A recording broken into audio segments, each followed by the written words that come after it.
Vamos abrir a palavra de Deus no livro de Isaías, capítulo 1. Isaías, capítulo de número 1. O 10 diz assim, olha o que diz aí. Ouvi a palavra do Senhor, vós príncipes de Sodoma. Prestai ouvidos à lei do nosso Deus, ó povo de Gomorra. De que me serve a mim a multidão de vossos sacrifícios? Diz o Senhor, estou farto dos holocaustos de carneiros e da gordura de animais cevados, e não me agrado do sangue de novilhos, nem de cordeiros, e nem de que, gente? De bodes.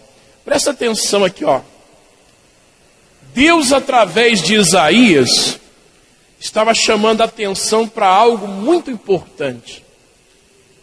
Às vezes as pessoas acham, eu quero prosperar. O que tem que fazer? Tem que entregar o dízimo e tem que dar oferta.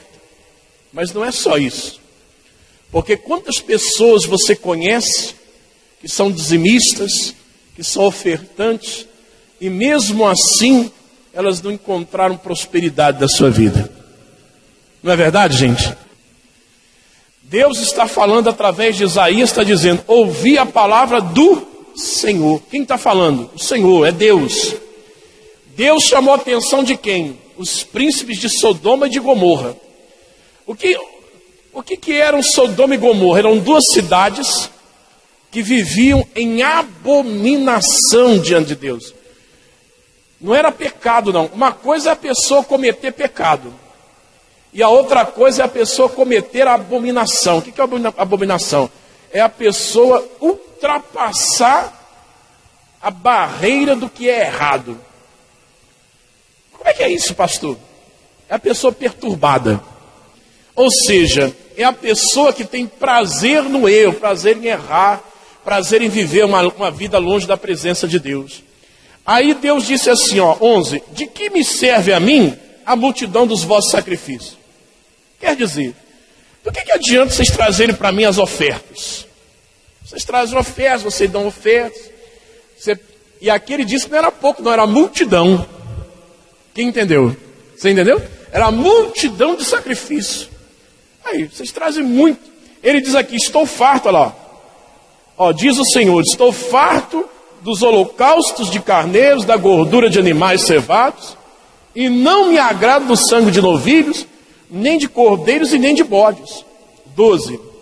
Quando vindes para comparecer perante mim, quem vos requereu o só pisardes nos meus átrios? Não continueis a trazer ofertas vãs, e o incenso é para mim abominação, e também as festas da lua nova, os sábados e a convocação das congregações. Não posso suportar a iniquidade associada ao ajuntamento solene. Vamos entender o que ele está dizendo, não? Ele diz assim, quando vocês comparecem perante mim, vocês só entram no átrio. Quer dizer, existe o altar e existe o átrio. O altar é a parte mais, vamos dizer, profunda do relacionamento com Deus. O altar, todos nós devemos ter um altar na presença de Deus. Quer dizer, você deve buscar a Deus profundamente. Mas esses homens, o que é que eles faziam na verdade? Eles buscavam apenas no átrio. O que é o átrio? Superficialidade. Eles não queriam contato verdadeiro com Deus, profundo com Deus. Eles queriam superficial. Ou seja, de repente, o que lhes interessava era só o que Deus podia dar para eles. Só o que Deus podia fazer por eles. Se Deus podia dar a eles saúde, prosperidade, alegria. Se Deus podia resolver os problemas de família. E Deus falou assim, não, vocês não podem buscar só no átrio. Quer dizer, só pode ficar só nessa parte. vocês têm que ter relacionamento comigo. Aí ele diz assim no 13, olha lá. Não continueis a trazer ofertas vãs. O incenso é para mim abominação, e também as festas da lua nova, os sábados, a convocação das congregações. Não posso suportar o que, gente? A iniquidade associada ao ajuntamento solene. Quer dizer, havia um ajuntamento, uma reunião solene. O que é isso? O que é uma solenidade? Você já participou de alguma solenidade? Uma inauguração de uma praça pública, de um prédio público, uma solenidade. A solenidade, aí depois passa assim na televisão, a solenidade contou com a presença do governador do estado, doutor fulano de tal, lideranças políticas, não sei o que, não sei o que, não sei o que. Quer dizer, o que é isso? Solenidade significa um ajuntamento para algo importante, que deveria ser buscar a Deus. Entenderam, gente? Mas o que estava havendo com eles? Deus falou assim, eu não posso suportar a iniquidade associada ao ajuntamento. Quer dizer, quando vocês se juntam, não é para me buscar, não é para me invocar, não é para poder buscar a minha presença. Vocês se ajuntam para a iniquidade, para ficar falando um mal do outro, para separar os grupos. Se o ajuntamento é para buscar a Deus, eu quero saber se quem está do meu lado é rico, pobre, negro, branco, para mim tanto faz. O que importa é buscar a Deus. Amém, gente? Aí diz no 14, as vossas festas da lua nova e as vossas solenidades, a minha alma aborrece. Já me são pesadas, estou cansado de as sofrer. Ah, pastor, mas o que é isso? Às vezes, existem, ele está dizendo das festas aqui. Existem as festas, mas elas não existem para louvar a Deus. Você está entendendo, gente? Eu mesmo preguei numa denominação aí, que era assim, ó irmão, nós vamos ter uma comunhão domingo. Aí era bacana, cada um traz um prato, aí nós vamos almoçar na igreja. Aí vamos, então nós vamos fazer uma comunhão lá na chácara do irmão fulano. Aí ia todo mundo. Aí eu disse, irmão, nós vamos passar a noite em vigília. Quem que ia? Você entendeu ou não? O interesse do povo não era em Deus, era na comunhão, no relacionamento. É bacana, vamos ficar batendo papo aqui? É gostoso, não é? É ou não é? Aí a gente conversa, toma um refrigerante, come um negócio. Sabe o que acontece? Quando termina, está todo mundo vazio. Todo mundo sem bênção. Por quê? Porque a gente conversa com todo mundo, mas não conversa com quem pode resolver, que é Deus. Uma vez eu marquei na igreja e falei, nós vamos fazer 24 horas de jejum, oração e vigília. Como assim, pastor? Eu comecei a jejuar meio-dia na igreja e passei dentro da igreja até no outro dia, meio-dia, 24 horas. Nós orávamos a cada 1 hora. Então, no total, 15 minutos a cada 1 hora. No total, nós oramos 6 horas. A igreja lá tinha umas 300 pessoas. Sabe quantas pessoas passaram? Não vou falar nem os que ficaram não, comigo, não. E tudo bem. Ninguém é obrigado também a ficar 24 horas dentro da igreja. Os que ficaram foram uns 10 ou 15. Agora, os que visitaram foram uns 30 no máximo. E os 270? Será que eu não tinha um tempo para ir lá buscar Deus? Será que não tinha um tempo para ir lá? Eu não vim buscar não, mas eu estou em jejum. Estou em consagração. Você está entendendo o que eu estou falando, gente? Às vezes a pessoa diz assim, não, eu vou prosperar, vou progredir. E ela esquece o seguinte, que quem nos promove é Deus. E às vezes a pessoa acha que ela pode entregar o dízimo e ficar falando, não, Deus, você tem que me prosperar porque está escrito lá.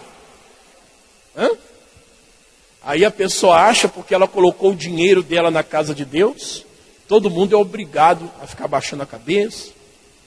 Não pode falar o que a Bíblia diz, porque vai ofender, senão ele vai embora. Não, irmão. Não é isso não. Nós precisamos entender o seguinte, ó. Ninguém pode comprar a Deus. Amém, gente? Quanto vale o milagre? Quanto custa o milagre? Hã? Tem preço não? Tem preço uma cura de um câncer? Ninguém pode comprar a Deus. Agora, o que pode sensibilizar a Deus em meu favor? É a minha conduta com Deus. É a minha vida com Deus. Eu contei ontem um testemunho. Eu não tinha nenhuma qualificação para assumir um posto de trabalho. Mas Deus me permitiu, como se fosse no dinheiro de hoje, ganhar R$3.500 administrando uma empresa. Eu nunca fui administrador. Eu nunca estudei para administrar empresa nenhuma. E, no entanto, aquela empresa cresceu 82%. Quem é que fez isso? Deus. Entendeu como é que é? Ah, não, é que o senhor é muito inteligente. Alguém pode ser muito inteligente, mas se Deus não abençoar, não adianta nada. E até a inteligência quem dá é Deus. Ou não?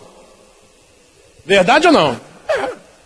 Então, é isso que eu quero que você entenda. É isso que você tem que colocar no seu coração. É falar para Deus: Senhor, me ajuda, eu preciso do Senhor, dependo do Senhor, não sou nada não. Me ensina como é que eu vou fazer a minha empresa crescer. Como é que eu vou fazer a minha empresa melhorar? Tira um tempo antes de você começar o trabalho. Deus, como é que eu vou crescer dentro dessa empresa? O que eu posso fazer? Qual é o caminho? Como é que eu posso fazer para poder abençoar as pessoas que elas vão vir aqui? E eu tenho que abençoá-las para elas voltarem. Elas têm que se sentir bem. Como é que eu faço? Aí o que vai acontecer? Deus vai ver que o seu coração, ele está em servir. E se o seu coração está em servir, Deus vai te honrar em nome do Senhor Jesus. Aí ele diz aqui, ó, versículo 15, diz assim: pelo que, quando estendeis a mão, escondo de vós o que, gente? O que Deus está falando aí? Que esse povo, que o coração estava distante de Deus, quando eles iam levar as ofertas deles, estendiam as mãos, Deus virava os olhos, não recebia. Entendeu o que eu estou dizendo? Não. Por exemplo, alguém pode dar alguma coisa para você. Entre a pessoa dar e você receber, tem uma diferença, tem ou não tem? Tem uma distância ou não tem? Lá no Rio de Janeiro, tinha uma mulher lá no Rio de Janeiro, isso há muitos anos atrás, quando eu preguei lá. Uma mulher famosa, esposa de um homem famoso da Rede Globo. E um dia ela apareceu lá na igreja, em Copacabana, onde eu pregava. Aí eu comecei a pregar, até um dia dei umas duras nela, que ela andou falando umas besteiras. Aí um dia ela chegou e falou assim: pastor, eu trouxe um presente para o senhor. É uma calça. Ah, tá bom, irmão, bacana, obrigado. Estava embrulhado, né? A gente recebe ou não recebe? Recebe ou não recebe? Aí, irmãozinho, aí quando ela foi embora, que eu abri, era uma calça cor laranja. Eu falei: essa aí, irmão, acho que não tinha outra corzinha, não?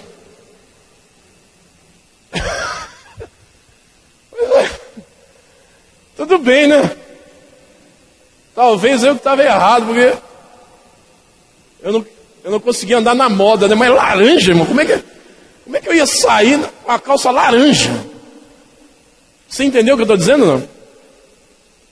Aí, quer dizer, eu até recebi, mas eu não pude usar. Eu não aceitei. A mesma coisa é Deus. Você pode até entregar. Agora, entre você entregar e Deus receber, tem uma coisa chamada o seu coração. Não é nem valor, não. Deus não está... Não é o negócio do valor. Ah, é que deu tanto, fulano deu tanto e o ciclano... Não, se fosse assim, só rico era abençoado.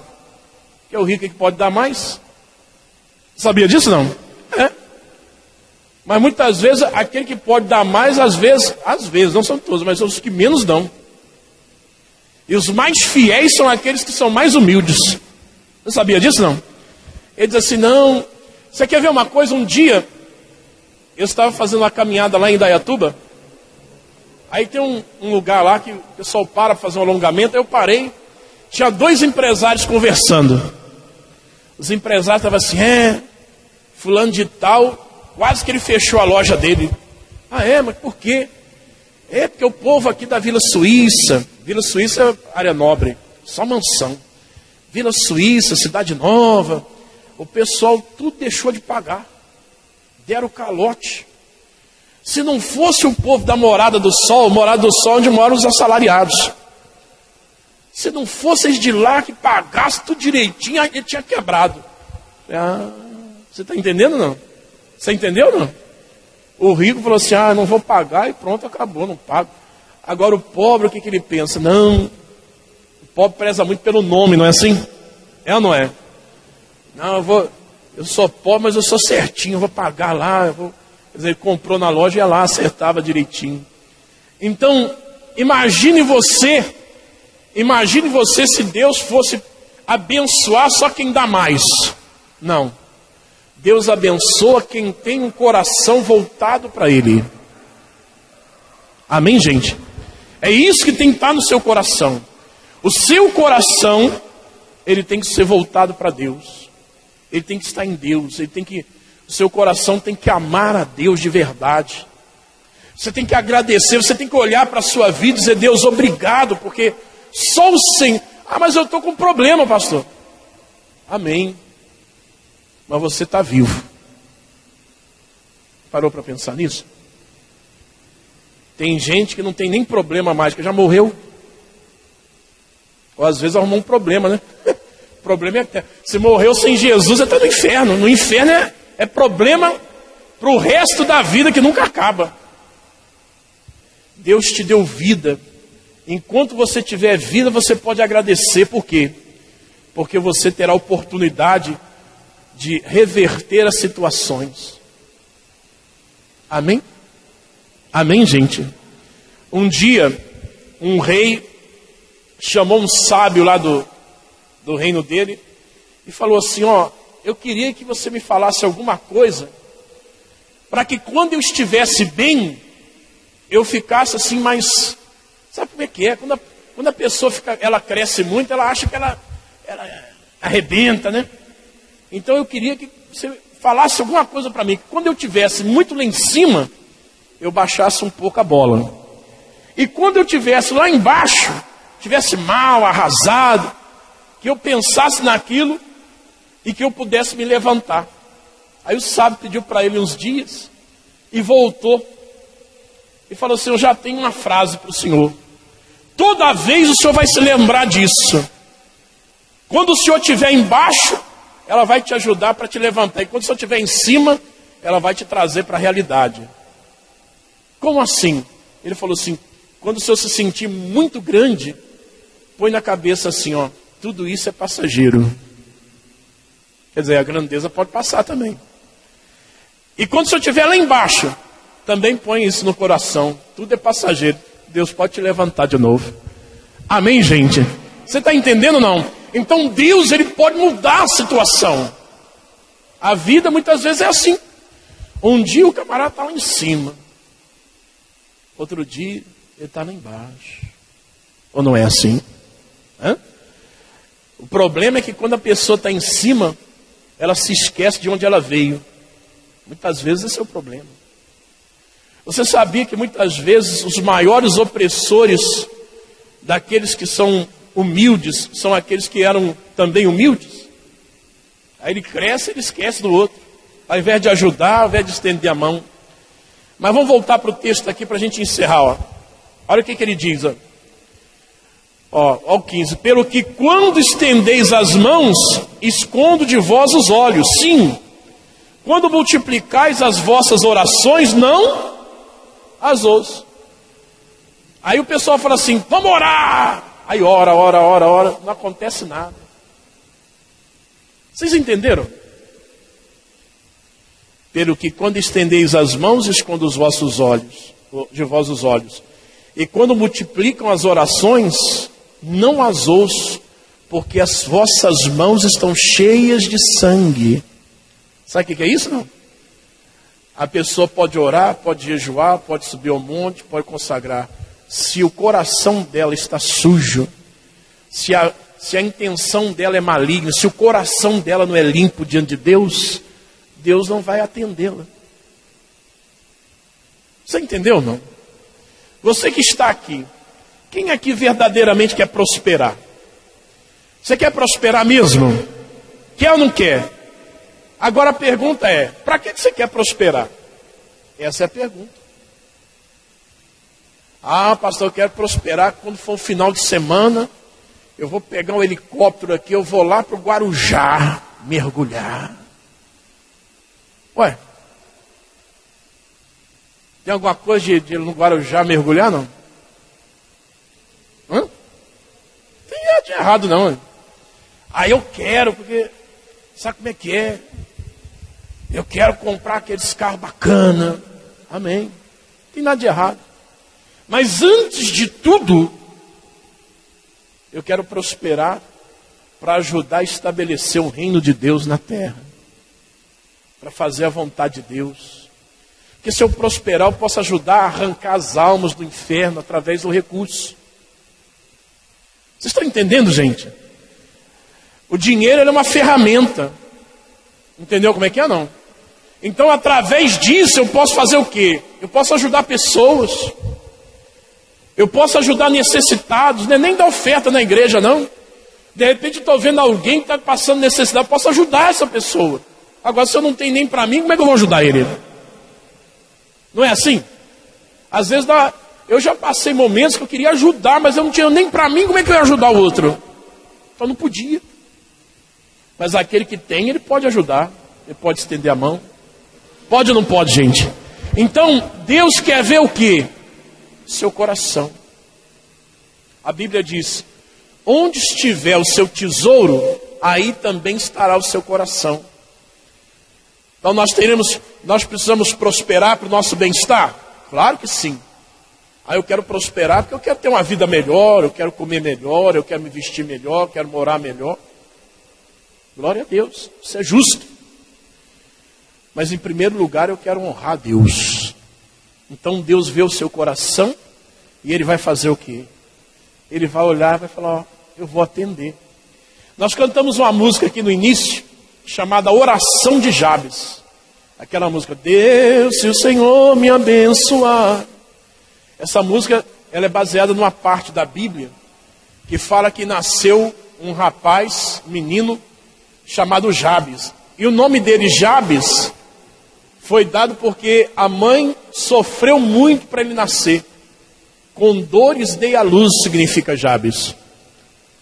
Então, quando olhava para Jabes, a mãe lembrava o quê? Esse menino aí foi um sufoco para nascer. Não é assim? Não tem mãe que fala, eu quase morri. Não é assim? E aí o Jabes, a Bíblia diz que ele teve um espírito nobre. Ele foi mais nobre que seus irmãos. O que é isso? O que é ser uma pessoa nobre? O nobre é aquele que tem pensamentos mais altos. Não é aquele que pensa só nele, ele pensa nos outros. Ele pensa em outras situações. E a Bíblia diz que ele buscou a Deus. E ele disse, se o Senhor me abençoar, as minhas tendas ampliar, se a sua mão for sobre mim. E a Bíblia diz assim, e o Senhor atendeu a Jabes. Amém, gente? Porque havia nele o quê? Um espírito diferente. Um coração diferente. Os irmãos também estavam querendo prosperidade, mas eles tinham um coração que não era igual ao de Jabes. Aí diz aqui, ó, 15. Alguém que estiver nessa situação, como é que resolve? Lavai-vos, purificai-vos, tirai a maldade dos vossos atos, de diante dos meus olhos. Cessai de fazer o que, gente? O mal. Olha aí. Para de fazer o mal. 17. Aprendei a fazer o que, gente? Ah, então tem que fazer o bem, né? Olha lá. Entendei a justiça, repreendei ao opressor, defendei o direito do órfão e pleiteai a causa das viúvas. Olha aí. Quer dizer, faz alguma coisa de bom para ajudar. Aí ele diz no 18: vinde, pois, e arrazoemos, diz o Senhor. Ainda que os vossos pecados sejam como a escarlata, eles se tornarão brancos como a neve. Ainda que sejam vermelhos como o carmesim, se tornarão como a lã. Então que ele está chamando o quê? Ao arrependimento. Ele falou: se vocês abandonarem o mal e fizerem o que é certo, ajudar os órfãos, as viúvas, se vocês repreenderem os opressores, quer dizer que eles não repreendiam, alguém ia oprimir, a fazer o mal e ele largava para lá. Às vezes dava até força. Ele diz assim: se vocês fizerem isso, ainda que a vida de vocês esteja como escarlate, quer dizer, vermelho, de tanto sangue derramado, eu posso transformar, eu posso mudar, e vocês podem ter uma vida branca, purificada, como a neve. Amém, gente? Aí ele diz, depois de tudo, no 19 aí, versículo 19: se quiserdes e me ouvirdes, comereis o que, gente? O melhor dessa terra. Você entendeu? Às vezes você já ouviu essa palavra só nessa parte aí, né? Não é assim? Ó, gente, tá aqui, ó, se quiserdes me ouvirdes, comereis o melhor. Mas você viu quanta coisa tem antes para chegar aí? Quanta coisa Deus vem falando: ah, tem que consertar isso, tem que mudar aquilo, tem que acertar, vocês estão dando oferta aí, vocês trazem sacrifício, mas e daí? Então, o que Deus está falando? Vem aqui, ó, muda de pensamento, muda de atitude, corrige os erros, faz o bem, atende a justiça, repreende o opressor, não deixa fazer o mal aos outros, não. Hoje em dia nós estamos vendo um tempo, irmão, que eu não estou entendendo mais nada. Com sinceridade, às vezes eu fico perturbado com essas coisas. Porque às vezes você acha que alguém deveria repreender o opressor e favorecer a vítima. Não é assim. Isso não é ou não é certo isso mais. Hoje que eu estou bem perdido. Hoje em dia eu estou vendo o contrário. Eles estão defendendo o bandido. Defende o bandido e põe culpa na vítima. Misericórdia. Você entendeu o que eu estou falando, não? Hã? O bandido hoje estão defendendo o bandido. E o pior é que às vezes é homem de Deus que defende bandido. Homem de Deus. Entre aspas. Não sei se é de Deus, não. Então, o que a gente tem que entender? Você tem que entender que o certo é certo, irmão. A Bíblia que define o que é certo. Ele está dizendo, ó, repreende o opressor. Não, fulano é bem assim não, coitado fulano. Fulano está com... Ah, mas ele fez isso assim. Ah, a culpa é da fulana. Ué, como assim? Quer dizer, alguém faz algo contra o outro, aí a culpa é dele. Ele provocou o outro, então. Então, olha o que ele está dizendo, ó. Se você se arrepender, se você acertar, limpar o coração, me buscar, se você quiser, e se você me ouvir, aí vocês vão comer o melhor da terra. Que maravilha. Você entendeu ou não? Então, a oferta ela é muito maior do que um dinheiro. É a oferta do coração que Deus está dizendo aqui. Ó. Entrega o seu coração para mim de verdade. Entrega a sua vida de verdade para mim. Não tenha restrições para mim, não. Por quê? Porque se você quiser mudar essa situação, se você ouvir o que eu vou lhe dizer e atender e praticar, você vai comer o melhor da terra. Vai viver do melhor. Mas aí depois ele já fala a consequência também, se não quiser, ó, ao final. Mas, se recusardes e fordes rebeldes, sereis devorados o que, gente? A espada. Porque a boca do Senhor o disse. Então quem é que está falando? É o próprio Deus. Ele falou assim, ó, não quer não? Então vai vir espada. Espada é problema, guerra. Vocês sereis devorados. Agora, você quer andar comigo? Você vai prosperar.